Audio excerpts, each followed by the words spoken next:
मेरे प्यारे भाई और बहनों, आप सबको मेरा हार्दिक प्रणाम। अक्षर पर तू एक, बाकी सब विसार, अंतर तू बुहार, पने परोगे कितने। मेरे प्यारे भाई और बहनों, जब हमारे दिल में प्रभु को पाने की थोड़ी बहुत प्यास उठती है तो हम सत्संग में आते हैं, संतों के कुछ वचन सुनते हैं। उसके बाद सबसे पहले हमें किताबें पढ़ने में रुचि होने लगती है। हम अलग अलग संतों की लिखी पुस्तकें पढ़ने लगते हैं। कहते हैं ज़्यादा पुस्तकें पढ़ने से हमारा मन उलझ जाता है। जब मन उलझ जाता है तो हमें समझ में ही नहीं आता है कि हम क्या करें, किस दिशा में जाएं।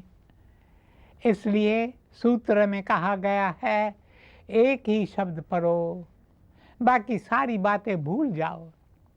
केवल इतना याद रखो कि तुम्हें एक ही काम करना है। कौन सा काम? तुम्हें ये मानव जन्म मिला है, this golden opportunity of the human birth. ए शरीरा मेरिया, इस जग में आया कर क्या तुझ कर्म कमाया। ए शरीरा मेरिया, इस जग में आए के क्या तुझ कर्म कमाया। ए शरीरा मेरिया, इस जग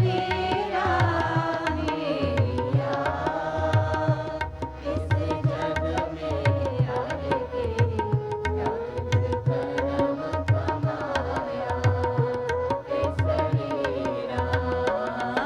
शरीरा मेरिया, इस जग में आए के क्या तुझ कर्म कमाया। ए शरीरा मेरिया, इस जग में आए के क्या तुझ कर्म कमाया। ए शरीरा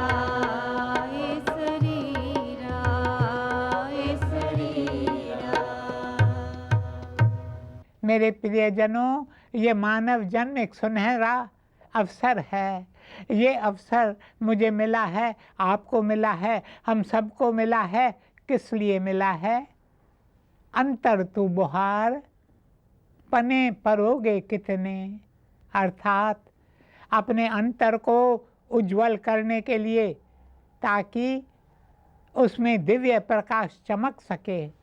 दिव्य प्रकाश तो हम में से एक एक के भीतर पहले से ही है। ऐसा नहीं है कि कहीं दूर कैलाश पर्वत पर जाकर हमें वो दिव्य प्रकाश लाना है। वो दिव्य प्रकाश हमारे भीतर पहले से ही है, हमें केवल उसे चमकाना है। मेरे प्यारे भाइयों और बहनों, हम सत्संग में आए, कई पुस्तकें भी पढ़ी, कई उपदेश भी सुने, तीर्थ स्थानों पर भी गए, ध्यान में भी बैठे। लेकिन यदि हमने अपने अंतर को उज्जवल नहीं किया तो कोई फायदा नहीं होगा। अक्षर पर तू एक, बाकी सब विसार, अंतर तू बुहार, पने परोगे कितने। एक ही शब्द याद रखो, बाकी सब भूल जाओ। यदि ज़्यादा बातें याद रखोगे तो जब मौन साधना करोगे तो मन भटकने लगेगा। कभी ये बात याद आएगी तो कभी वो बात याद आएगी। गुरुदेव साधु वासवानी जी कहते थे, मौन 3 प्रकार के होते हैं, उनमें से एक है स्मृति मौन। स्मृति मौन बहुत ज़रूरी है, और वो कब होगा? जब हम सारी बातें भूल जाएंगे। मेरे प्यारे भाइयों और बहनों, एक दिन मैं एक पुस्तक पढ़ रहा था। पुस्तक लगभग समाप्त होने पर थी, कुछ पन्ने ही बचे थे। उस समय गुरुदेव ने मुझे बुलाया। मैंने सोचा कुछ ही पन्ने पढ़ने के लिए शेष रह गए हैं, क्यों न पुस्तक पूरी पढ़कर ही जाऊं। इतने में गुरुदेव का दूसरा संदेश आया।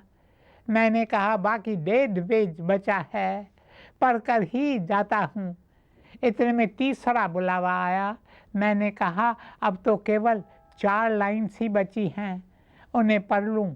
पुस्तक समाप्त करके जब मैं गुरुदेव के पास पहुँचा तो उन्होंने पूछा, इतनी देर तुम क्या कर रहे थे? मैंने तुम्हें 3 बार संदेश भेजा, वैसे तो तुम मेरे एक ही बुलावे पर भागते हुए आ जाते हो। तुम्हें तो सदा मेरे बुलावे का इंतज़ार रहता है, लेकिन आज तुम्हें क्या हो गया? तुम्हारे पास ऐसे कौन से संत आए थे जिन्हें छोड़कर तुम मेरे पास नहीं आ सकते थे? इस पर मैंने कहा संत तो नहीं पधारे थे, लेकिन मैं एक पुस्तक पढ़ रहा था जो बहुत रोचक थी। मैंने सोचा पुस्तक पूरी होने वाली है, उसे समाप्त करके बाद में जाता हूँ। तब गुरुदेव ने मुझसे कहा, असल में हो तुम अलख के, दिल का किताब पढ़ो। तुम इतनी सारी पुस्तकें पढ़कर क्या करोगे? उन दिनों मुझे किताबें पढ़ने का बहुत शौक था। मैं रोज़ एक किताब पढ़कर समाप्त करता था। गुरुदेव ने कहा यदि पढ़ना है तो दिल का किताब पढ़ो।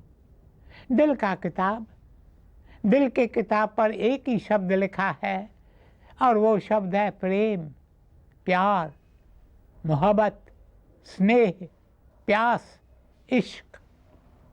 मेरे प्यारे भाई और बहनों, आप सब भी ये एक शब्द प्रेम पढ़ लो। अपने दिल में परमात्मा के लिए प्यार जगाओ। जब आपके भीतर परमात्मा के लिए प्यार जागेगा तो फिर आप अपने आप सबसे प्यार करने लगेंगे। आप प्यार की जीती जागती सूरत बन जाओगे। अक्षर पर तू एक, बाकी सब विसार, अंतर तू बुहार, पने परोगे कितने। मेरे प्यारे भाई और बहनों, आध्यात्मिक जीवन की मूल बात यही है, अपने अंतर की सफाई करना। There are 3 stages on the mystic path. The first is the stage of purification. The second is the stage of illumination. The third is the stage of unification. सबसे पहला कदम है प्योरिफिकेशन, अंतर को उज्जवल करना। श्रीमद् भगवत गीता में भगवान श्री कृष्ण अर्जुन को बताते हैं कि अंतर को उज्जवल कैसे करना चाहिए। वे अर्जुन से कहते हैं यदि तुम अपने अंतर की सफाई करना चाहते हो तो सबसे पहले अपने द्वार बंद करो, क्योंकि सारी गंदगी इन खुले द्वारों से ही अंदर आती है। एक बार मैं एक व्यक्ति के घर ठहरा हुआ था।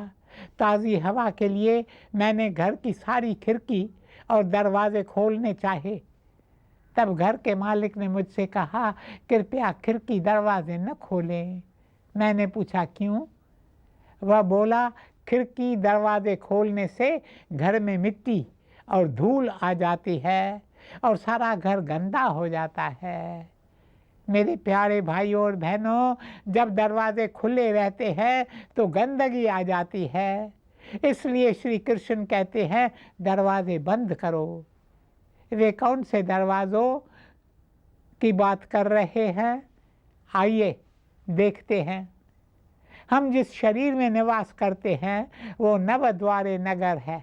उपनिषदों में ऋषियों ने और श्रीमद् भगवत गीता में श्री कृष्ण ने मनुष्य की देह को नवद्वारे नगर कहा है। ऐसा नगर जिसके 9 द्वार हैं। मेरे प्यारे भाइयों और बहनों, आप जानते होंगे पहले ज़माने में जब जंग छिड़ जाती थी तो नगर के मुख्य द्वार बंद कर दिए जाते थे। जंग तो छोड़ो, पहले बड़ी बड़ी हवेलियाँ हुआ करती थीं। हवेलियों के भीतर कई मकान होते थे। और हवेली का एक ही मुख्य द्वार होता था। फिर जब नगर में कोई दंगा फसाद होता तो सबसे पहले लोग हवेली का मुख्य द्वार बंद कर देते थे। लेकिन देखिए, हम अपने द्वार खोलकर घूम रहे हैं। शत्रु की सेना सारा समय हमारे आसपास मंडरा रही है और हमें इसकी ज़रा भी परवाह नहीं है।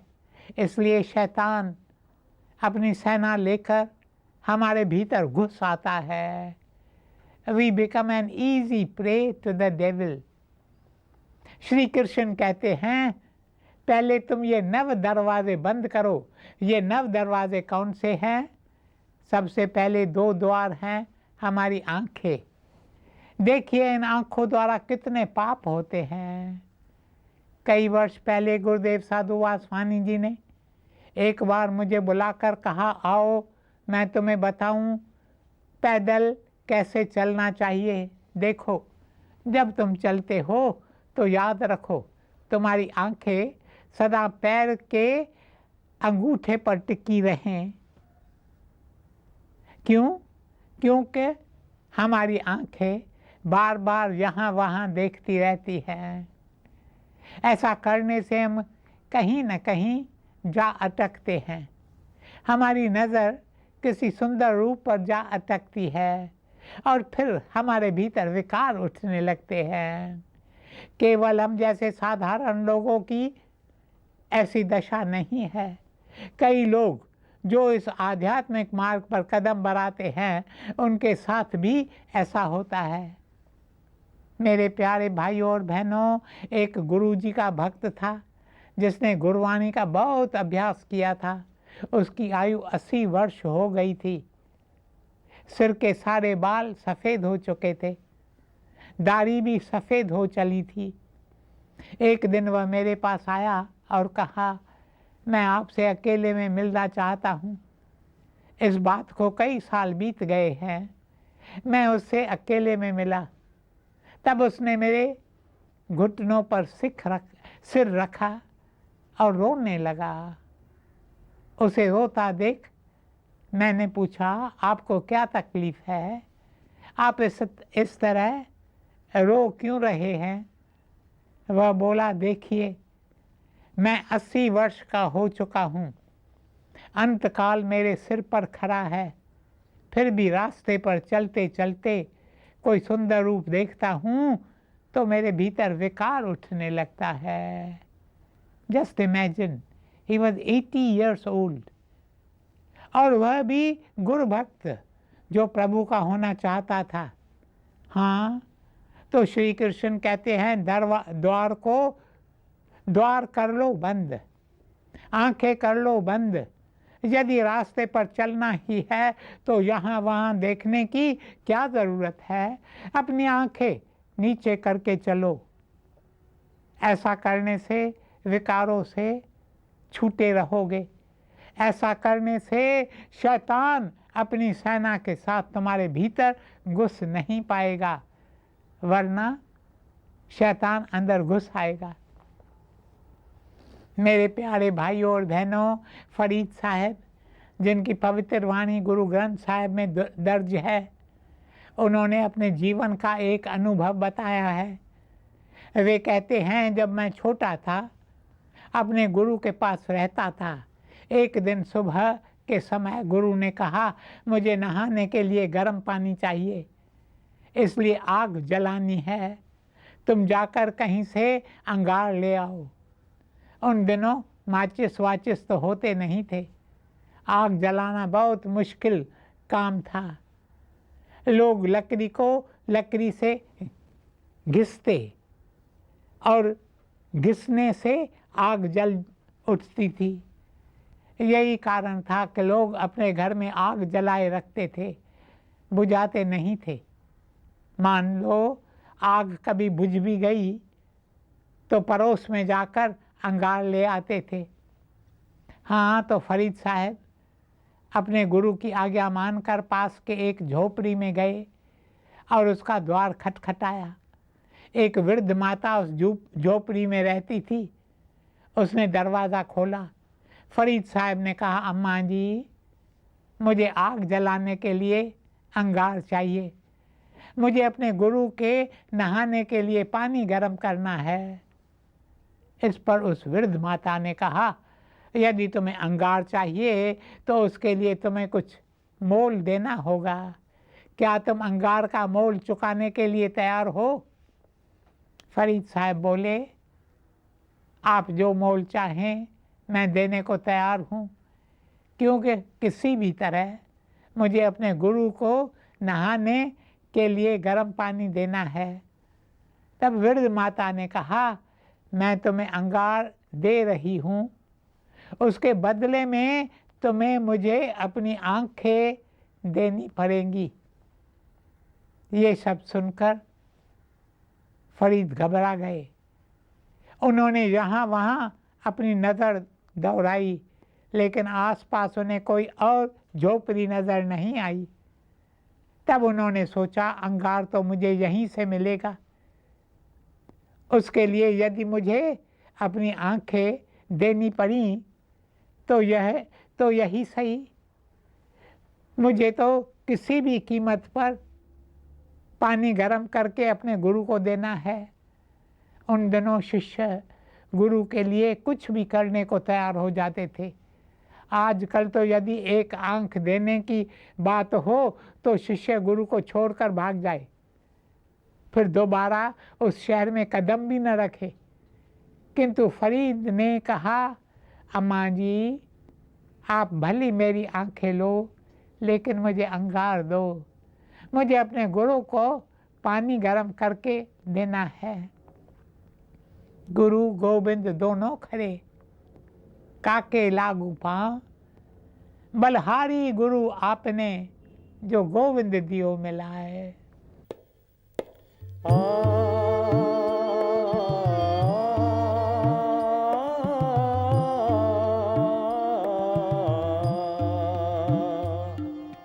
गुरु गोविंद दो खड़े, किनके लागो पाय, बलहारी गुरुदेव की गोविंद दियो बताए।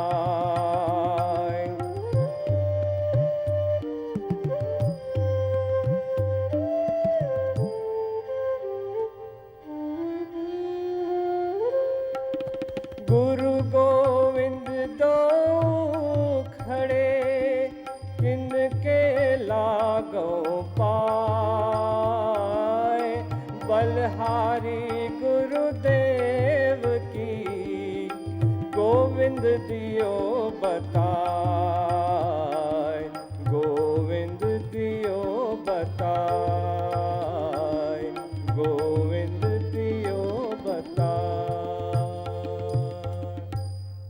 मेरे प्यारे भाई और बहनों, आगे वृद्ध माता ने कहा, बालक मैं तुम्हारी आंखें नहीं लूँगी, मैं तो बस इतना कह रही हूँ, आज से एक बात याद कर लो, ये आंखें अब तुम्हारी नहीं रहीं, ये आंखें तुमने मुझे दे दी हैं। आज से तुम किसी को भी नापाक नज़रों से मत देखना। फरीद साहब कहते हैं, मैंने बचपन से ये सबक सीख लिया था, फिर कभी मेरी नज़र भटक भी जाती थी तो मैं स्वयं से कहता था, ये आंखें तो मेरी नहीं हैं, ये तो मैंने उस वृद्ध माता को दे दी थी। मेरे प्यारे भाइयों और बहनों, संत सत्पुरुष कहते हैं, सबसे पहले हमें ये दो द्वार बंद करने हैं। अंतर को उज्जवल करने के लिए हमें सबसे पहले अपनी आंखें बंद करनी हैं। मॉडर्न साइकोलॉजिस्ट कहते हैं 88% विचार जो हम अपने भीतर उतारते हैं वे इन आँखों के द्वारा उतारते हैं। देखिए इन आँखों से हम क्या क्या देखते हैं। हाय राम हाय राम। आजकल लोग सारा समय टीवी से चिपके रहते हैं। टीवी में कैसी कैसी बातें दिखाई जाती हैं। अब जो हम देखते हैं वो हमारे भीतर इकट्ठा होता चला जाता है।